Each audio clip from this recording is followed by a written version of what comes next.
Good morning, everyone. I'm Poppy Harlow. John Berman has a day off, and you are looking at live pictures of the president right now visiting the National Museum of African American History and Culture, a new museum that is opened in Washington, D.C. This is his visit. Next to him, you see former presidential candidate, now HUD Secretary Ben Carson, along with his wife, Candy. We're also told that South Carolina Senator Tim Scott is with the president. We're not expecting any live remarks, but of course we will monitor this and bring you more as we have it again. The President of the United States, Donald Trump, making a visit to this historic museum in the nation's capital, the National Museum of African American History and Culture. We'll get to more of that in just a moment, but we have a lot ahead today. The president stepping out to make this visit, and also the fact that this museum is a place that he was expected to visit a few weeks ago, right around Martin Luther King Day, but he is making the visit now. This as he's facing some accusations of cultural insensitivity because of his remarks about anti-Semitism. Overnight, his daughter, Ivanka Trump, tweeting about attacks on Jewish centers and making her voice heard. We have a lot to get to this morning. Let's begin with our Joe Johns at the White House, who has a closer look. Good morning, Joe. Good morning, Poppy. Certainly concerns that anti-Semitism could be on the rise in the United States. That tweet that you mentioned from Ivanka Trump. America is a nation built on the principle of religious tolerance. We must protect our houses of worship and religious centers. And a tweet from Hillary Clinton, of course, who ran against Donald Trump during the election. Basically, the first tweet where she's actually mentioned Donald Trump himself. It says, JCC threats, cemetery desecration, and online attacks are so troubling, and they need to be stopped. Everyone must speak out, starting with at POTUS. Now, speaking of that visit over to the African American Museum, just a short distance from the White House here, this was apparently attempted, or at least penciled into the schedule all the way back in January, as you said, but was nixed apparently by the Secret Service due to security concerns. Today, the president, accompanied by, among others, the HUD Secretary nominee Ben Carson, his wife Candy, several members of their family, Alveda King, who's a niece of the slain civil rights leader Dr. Martin Luther King, as well as Senator Tim Scott. This event apparently set up by presidential aide Omarosa Manigault after a lot of work. One source telling me without her, it certainly would not have happened. Back to you. Joe Johns reporting for us from the White House as we continue to look at these live pictures of the president making this visit. Meantime, as Joe mentioned, former Secretary of State presidential candidate Hillary Clinton calling out the president directly for the first time today on Twitter, calling on him to speak out against this wave of anti-Semitic attacks across the country. Our Deborah Feyerick joins me now with more on what we are seeing. Well, Poppy, as you can imagine, these Jewish community centers, they're on high alert across the country. Security has absolutely been stepped up. 11 bomb threats phoned in just yesterday. Now, this brings the total up to 69 threats at 54 Jewish community centers across the nation. The director of the JCC says he has never seen anything like this before. The JCC, of course, an organization. They serve children and the elderly and the entire community. And it's not just for people who are Jewish, but also those of other faiths. It really is a community center. Now, these so far have been hoax. The threats have been called in. They are under investigation by the FBI and other local law enforcement who are trying to get to the bottom of this. Over the weekend, we saw the desecration of something like 100 different headstones in a Jewish cemetery in Missouri. So the fear now is that the climate is becoming sort of hostile. And of course, Jewish community centers, synagogues, and other facilities across the country under alert. Security there tightened. Poppy? Deborah Feyerick reporting for us on all of this. Thank you very much, Deborah. Let's talk about this with our panel. With me now, Mark Preston, CNN senior political analyst, Jeffrey Toobin, CNN senior legal analyst and former federal prosecutor. Kayleigh McEnany is with us, a CNN political commentator, and Jason Johnson, politics editor at The Root and political science professor at Morgan State University. Nice to have you all with us. And Mark Preston, let me begin with you. Look, this is an important visit for the president. This also comes at a time, it's Black History Month, and a month that he has marked previously by having what he's called a listening session with African American leaders. However, you know, he was criticized a bit for that because the leaders were people that worked on his campaign, very supportive of him, Ben Carson, Omarosa, and it did not include anyone from the NAACP or the National Urban League. What does he need to do and say today? How critical is this visit?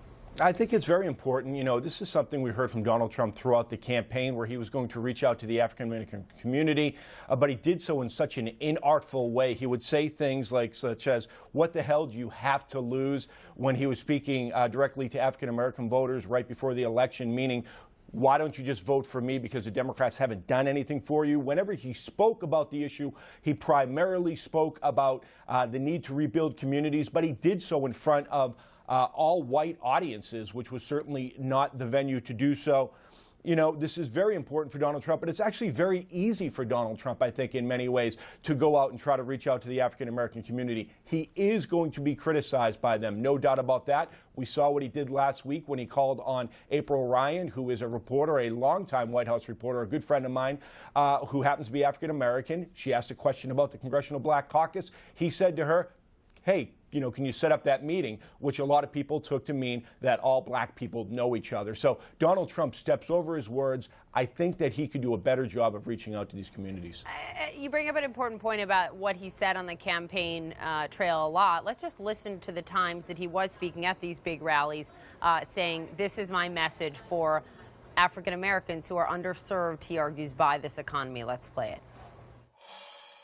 Look how much African American communities have suffered under Democratic control. To those I say the following: what do you have to lose? It is a disaster the way African Americans are living in many cases, and in many cases the way Hispanics are living. And I say it with such a deep felt feeling. What do you have to lose? All right, so Kayleigh, to you, I mean, he will point to the fact that he did win more of the African-American vote. He won 8% versus Romney winning 5%, but he could have done a lot better, and he probably wanted to do a lot better.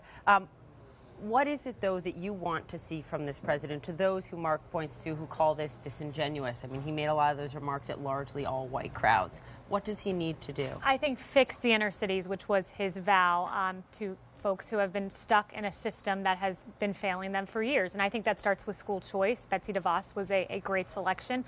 But remedying the economic conditions is the big part. You know, this is a great start, going to the museum, the executive order on HBCUs, historically black colleges and universities. But ultimately, remedying those economic conditions is what's going to win over more African-American support.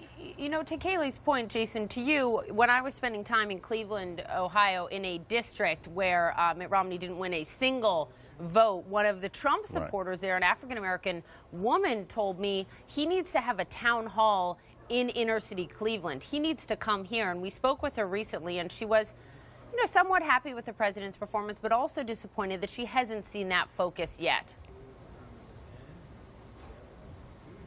Jason, your thoughts? Oh, sorry, yeah. Well, here's the thing, and I used to live in Cleveland. I might know that one black Trump supporter there as well. It doesn't really matter what he says because we can see what he's done.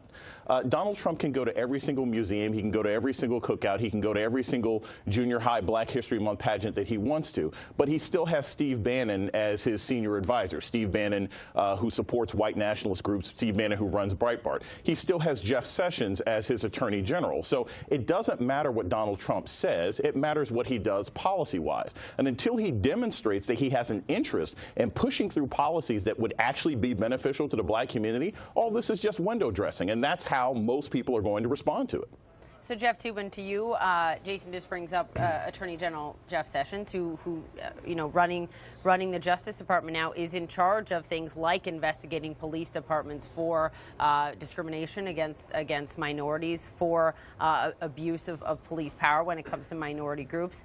What do you think Jeff Sessions, we need to hear from him coupled with the president on this issue? I mean, this is symbolic, and you see the pictures visiting this museum, but the question is what needs to happen on policy? But he doesn't want to reach out to the African-American community. His first act as Attorney General was to say that we're going to work on protecting police, not African Americans. And the Republican Party has been united in limiting voting rights, limiting early voting, limiting absentee voting, most of which is directed at hurting Democratic and minority voters. So, that's the substance. Are you going to prosecute police who injure illegally African Americans? Are you going to limit or expand voting rights? That's the substance of what matters, and we see which direction this administration is going in. Kayleigh, I take it you don't agree with that, but Jeff makes an important point. What are the steps that we've actually seen the Attorney General and the President take? Well, I don't agree with that point at all, because there are, in fact, a lot of police officers who are African American who have lost their lives on the front line defending our streets and our country. And I don't think just because Jeff Sessions wants to stand off for police officers, many who feel they have been under attack, the so-called Ferguson effect of police officers stepping back from their duties because for fear of losing their life. No, that's not a lie at all. In fact, there was just on New Day this morning the report of a police officer who lost his life. There's no statistical analysis that shows that that's the case. It is a no, myth there's that's an been increase in perpetuated by the police right to deaths. That's justify absolutely protecting true. police who engage in violent behavior and don't get held accountable for it like other government employees. Guys, I do want to get your take on this other topic. It's very important because this wave of anti-Semitic attacks that has happened across the country that Deb Feyerick just reported on. Hillary Clinton this morning, for the first time since she lost the election, calling the president out directly in her tweet. Let's pull it up. JCC threats, cemetery desecration, online attacks, so troubling they need to be stopped. Everyone must speak out, starting with POTUS. To you, Mark, Ivanka Trump overnight tweeting about this, saying America's a nation built on the principles of religious tolerance. We must protect our houses of worship and religious centers. However, the president criticized by many for the way that he addressed and answered a question about these anti-Semitic attacks last week at the press conference.